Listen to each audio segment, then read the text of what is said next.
एखाद्या मृत व्यक्तीचे बँकेमध्ये पैसे असतात। जेव्हा ती व्यक्ती मयत होते तेव्हा बँक न्यायालयामधून वारस दाखला घेऊन येण्यास सांगतात, परंतु आदेश झाल्यानंतर चौघांपैकी एक जण सही देत नाही। जर रक्कम घेण्याबाबत वाद होत असतील तर तेही होऊ नये म्हणून कोणती काळजी घेतली पाहिजे?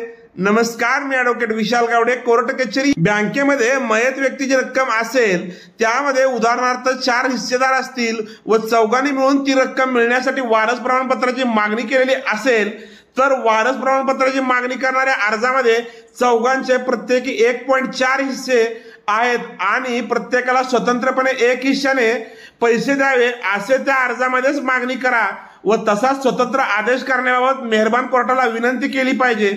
म्हणजे हा आदेश जर स्वतंत्र पैसे देण्याबाबतचा झाला व एकाने सही देण्यास नकार दिला तर पुढे वाद झाल्यानंतर प्रत्येक व्यक्ती ही आपापल्या हिश्श्याची रक्कम घेऊ शकेल।